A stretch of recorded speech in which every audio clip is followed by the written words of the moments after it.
శ్రీమాత్రే నమ. జయ గురు దత్తాత్రేయ నమ. ఈ వీడియోలో మనం మేషరాశి వారి మీద శనిగ్రహ ప్రభావం ఏ విధంగా ఉండబోతుంది, ఈ మేషరాశి వారు జీవితంలో అభివృద్ధి చెందాలంటే ఏ దైవాన్ని శనిగ్రహ అనుగ్రహం కోసం పూజించాలి, ఏ విధంగా వాళ్ళ జీవితంలో నడవడిక యాక్టివేషన్లో మార్పు తెచ్చుకోవాలన్న విషయాన్ని జాగ్రత్తగా మనం పరిశీలించే ప్రయత్నంలో మేషరాశి వారికి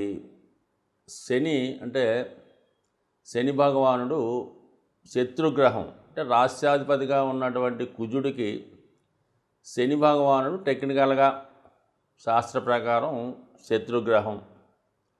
అయితే ఇది బాధక స్థానం. మేషరాశి వారికి 11వ స్థానం అయినటువంటి కుంభరాశి బాధక స్థానం. ఆ బాధక స్థానానికి అధిపతి అయినటువంటి శని భగవానుడు కూడా బాధకుడు అవుతుంటాడు. అంటే బాధ పెట్టేవాడు, ఇబ్బంది పెట్టేవాడు, కష్టపెట్టేవాడు అని చెప్తాం. సో ఈ విధంగా మరి మేషరాశి వారికి శని పరమ శత్రుగ్రహం అవటం వల్ల ప్రతి విషయంలో కూడా ఈ మేషరాశి వారు చేసే కార్యక్రమాల్లో ఏదో విధంగా శని భగవానుడు ఆటంకాలు కల్పించే ప్రయత్నం చేస్తూ ఉంటాడు. మరి ముఖ్యంగా సహజ రాశి చక్రమైనలో మేషరాశి నెంబర్ 1 రాశి. అలాగే 10-11 స్థానాలకి శని భగవానుడు అధిపతి. అంటే ఒక కర్మస్థానానికి, ఆ కర్మ ద్వారా పొందే లాభానికి కూడా శనే కారణం అవుతుంటాడు. అంటే ఒక విధంగా జీవితంలో మేషరాశి వారు స్థిరపడాలన్నా, వృత్తిలో విజయం సాధించాలన్నా, 4 డబ్బులు సంపాదించి జీవనోపాధి పెంచుకోవాలన్నా కంపల్సరీగా ఈ రాశి వారికి శనిగ్రహ అనుగ్రహం తప్పనిసరిగా ఉండాలి. సో అలాగే ఒక జాతకుడు జీవితంలో నిలదొక్కుకోవాలంటే 2 భావాలు ఖచ్చితంగా బలంగా ఉండాలి. అందులో ఒకటి లగ్నం, అది రాశి. అలాగే రెండవది కర్మస్థానం అని దశమస్థానం.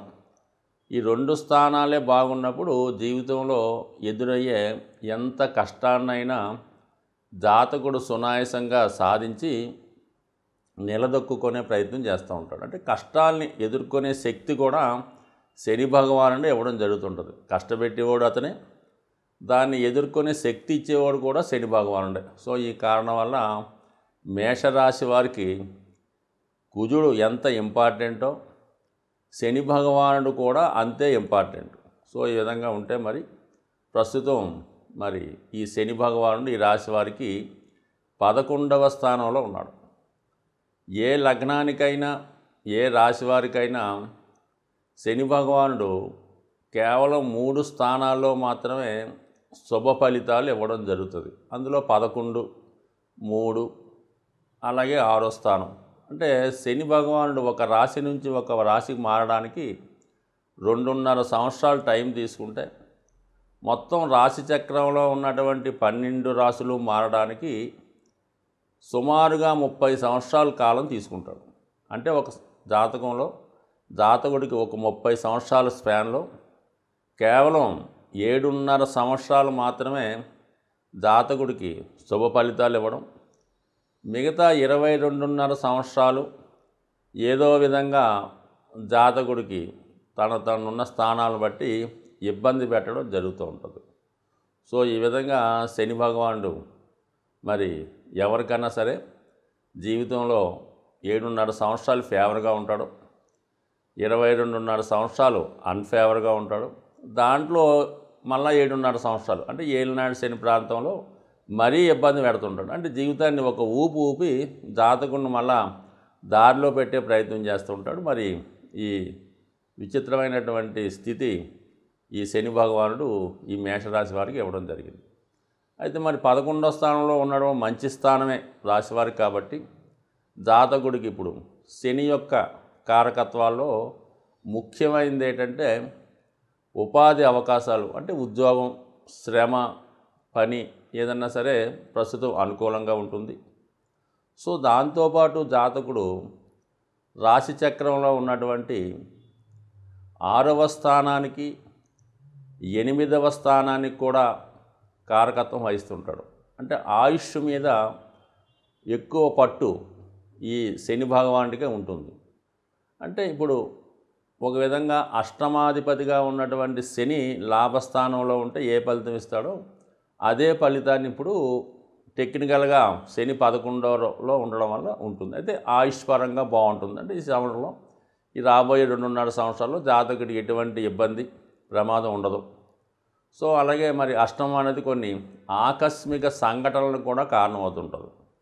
మరి 11లో ఉన్నాడు కాబట్టి ఉద్యోగంలో అభివృద్ధి, ఏదైనా ఇన్సూరెన్స్ మెచ్యూర్ అవ్వడం వల్ల దానివల్ల లాభం రావడం, ఏదైనా పెద్దవాళ్ళు మరణం వల్ల వీలునామా వల్ల మీకు ఏదైనా ఆస్తి సంక్రమించడం, ఈ విధంగా మీకు ఆకస్మిక ధనలాభానికి ఆదాయానికి కూడా శని భగవానుడు కారణమవుతుంటాడు. అంటే అష్టమ స్థాన ఫలితాలు కూడా శని కారకత్వం ద్వారా 11వ భావంలో ఉండడం వల్ల ఇచ్చే అవకాశం ఉంటుంది. అలాగే 6వ స్థానానికి కూడా కారకత్వం వహిస్తుంటాడు కాబట్టి శత్రువులు మిత్రువులుగా మారడం కానీ, అలాగే మీరు గతంలో ఇచ్చినటువంటి రుణం ఇక రాదు అనుకున్నటువంటి రుణం, కోర్టు సమస్యలు అటువంటి నాటి నుంచి కూడా విముక్తి కలిగే అవకాశం ఉంటుంది. అవి మీకు పెండింగ్ ఉన్నటువంటి కోర్టు సమస్యలు పరిష్కారమై దాని ద్వారా కూడా మీకు ఏదో ఒక ఆస్తో ధనమో కలిసి రావడం జరుగుతుంటుంది. సో ఈ విధంగా మరి శని భగవానుడు 11వ స్థానంలో ఉంటూ అన్ని రకాలుగా ఈ మేషరాశి వారికి అనుకూలంగా ఉండడం జరిగింది. అయితే తన 3వ దృష్టితో రాశిని వీక్షించడం వల్ల క్రమశిక్షణగా ఉండడం అన్నది ఇంపార్టెంట్. అది నెంబర్ 1 అన్నమాట. ఏ కార్యక్రమం కూడా వాయిదా వేయకుండా, ఎటువంటి పని పోస్ట్పోన్ చేయకుండా దైనందిన జీవితంలో కూడా క్రమశిక్షణగా మెలగవలసి ఉంటుంది. లేని పక్షంలో కంపల్సరీగా పనిష్మెంట్ ఇవ్వడం జరుగుతుంది.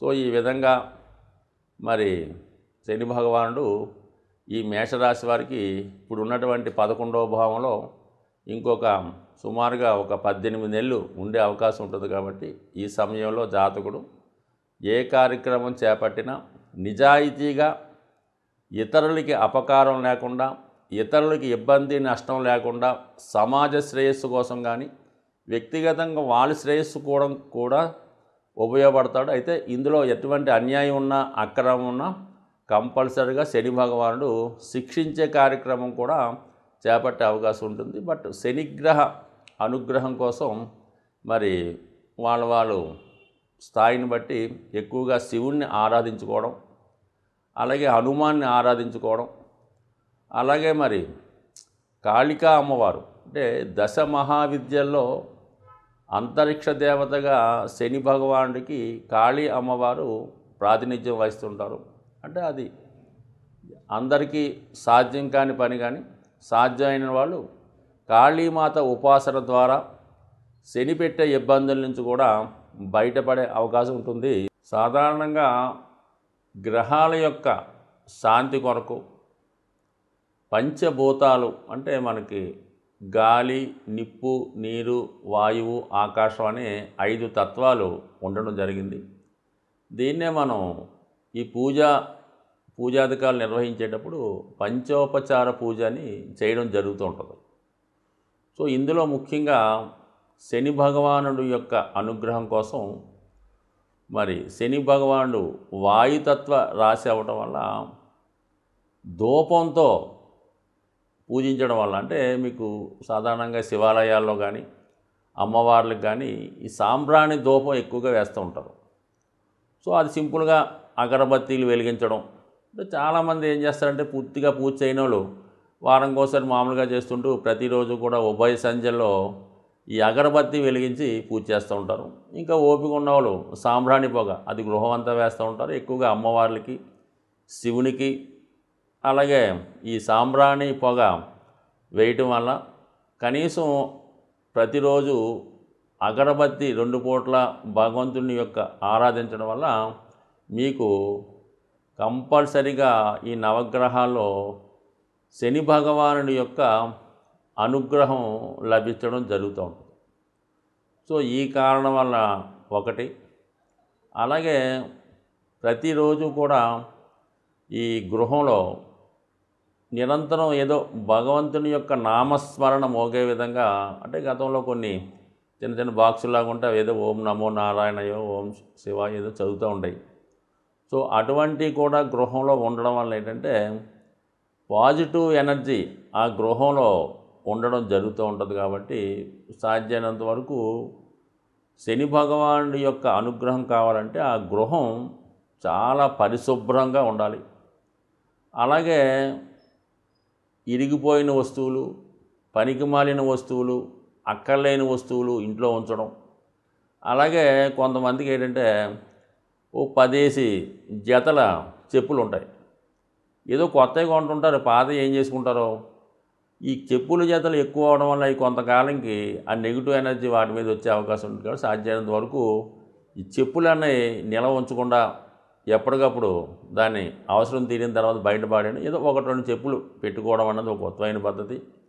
అలాగే ఇంట్లో వాడే చీపురు గట్ట దాన్ని కూడా మరి ఒక చోట కొంతమంది నిలువుగా పెడుతుంటారు అనమాట, అంటే కుచ్చు పైకి వచ్చేలా పెడుతుంటారు అనమాట, జ్యేష్ఠాదేవి చేతిలో ఆయుధంలాగా. ఎట్టి పరిస్థితుల్లో కూడా కుచ్చు అరిగిపోతే ఇంకోటి కొనుక్కుంటా ఏం పోయింది. అందువల్ల ఎప్పుడు కూడా అది నిలువుగా కరెక్ట్గా పెట్టాలి తప్ప కుచ్చు పైకి వచ్చే విధంగా మాత్రం ఎట్టి పరిస్థితుల్లో కూడా పెట్టలేదు. ఇవన్నీ కూడా అలక్ష్మికి కారణాలు అన్నమాట. సో అలాగే ఏంటంటే ఈ భోజనం చేయడానికి కూడా ఒక పర్టికులర్ టైం పాటించాలి. ఏ టైంలో పడితే ఆ టైంలో తినడం, ఎక్కడ పడితే అక్కడ తినడం, ఈ టీవీలు చూస్తూ ఈ మంచాల మీద కుర్చీల్లో సేరబడి ఈ విధంగా భోజనం చేయడం, ఏదో ప్లేట్లో భోజన పదార్థాలు ఉడించుకొని తినడం, ఇవన్నీ కూడా ఐశ్వర్యప్రదం కాదు. ఇవన్నీ కూడా శనిని ఆహ్వానించే ఇండికేషన్స్ అన్నమాట. ఈ అనాచార పనులన్నీ కూడా శనిని ఆహ్వానిస్తుంటాయి. అలాగే శుభ్రమైనగా ఉండడం, శుభ్రంగా భోజనం చేయడం, అలాగే ఆహార పదార్థాలు కూడా జాగ్రత్తగా వినియోగించడం, ఇవన్నీ కూడా లక్ష్మీదేవి అనుగ్రహానికి పాత్రలు అవుతూ ఉంటాయి. కాబట్టి సో ఏదైనా శని భగవానుడి యొక్క అనుగ్రహం కావాలనుకున్న వాళ్ళు ప్రతి పని కూడా పద్ధతి ప్రకారం నియమానుసారం చేసుకోవడం వల్ల వాళ్ళు కంపల్సరీగా శని భగవానుడు టాప్ రేంజ్లోకి తీసుకెళ్లే అవకాశం ఉంటుంది. స్వస్తి.